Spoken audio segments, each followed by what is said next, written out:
गजाननाला वंदन करून, मातपित्याला नमन करून आज मी तुम्हाला गीतेचा 12वा अध्याय सांगत आहे.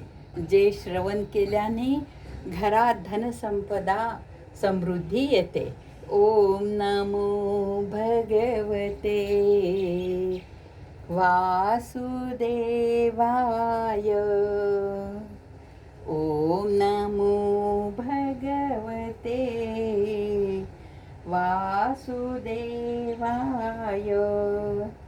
श्रीकृष्ण भगवान म्हणाले, हे अर्जुना, इत्यादी विकारांना तसेच त्रिगुणात्मक संपूर्ण पदार्थांनाही प्रकृतीपासूनच उत्पन्न झालेला समज.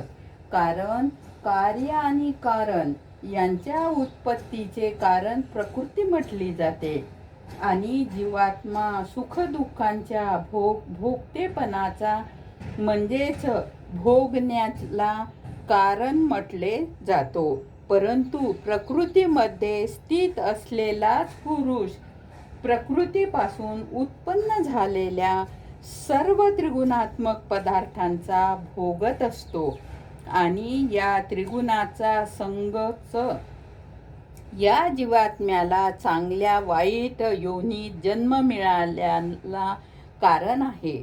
वास्तविक पाहता हा पुरुष या देहामध्ये स्थित असूनही पर म्हणजेच त्रिगुणमयी मायेच्या सर्वथा अतीतच आहे.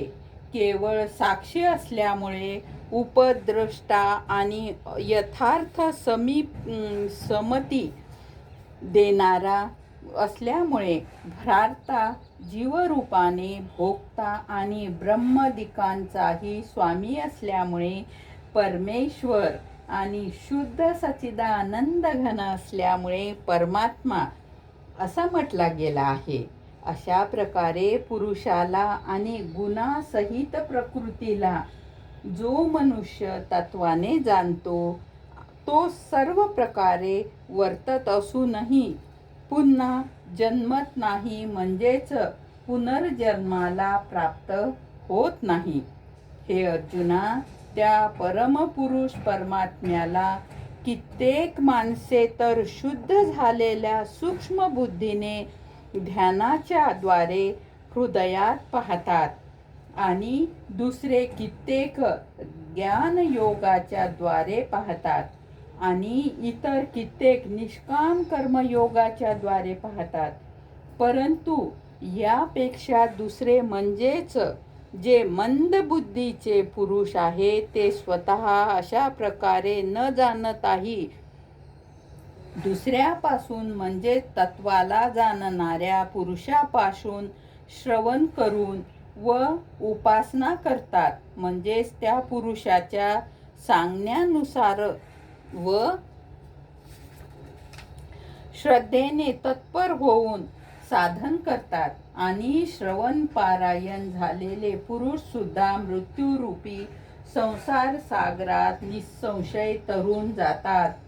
हे अर्जुना, यावत या काही स्थावर जंगम पदार्थ उत्पन्न होतात त्या सर्वांना तू क्षेत्र आणि क्षेत्रज्ञांच्या संयोगाने उत्पन्न झालेला समज.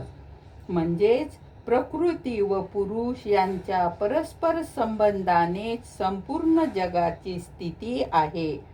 वास्तविक पाहता संपूर्ण जग हे नाशिवंत आणि क्षणभंगूर असल्यामुळे अनित्य आहे. गोपाल कृष्ण भगवान की जय. राहिलेला अध्याय आपण उद्या घेऊ. ओम नमो भगवते वासुदेवाय. ओम नमो भगवते वासुदेवाय. ओम नमो भगवते वासुदेवाय. हरये नमः. हरये नमः. हरये नमः. गोपाल कृष्ण भगवान की जय.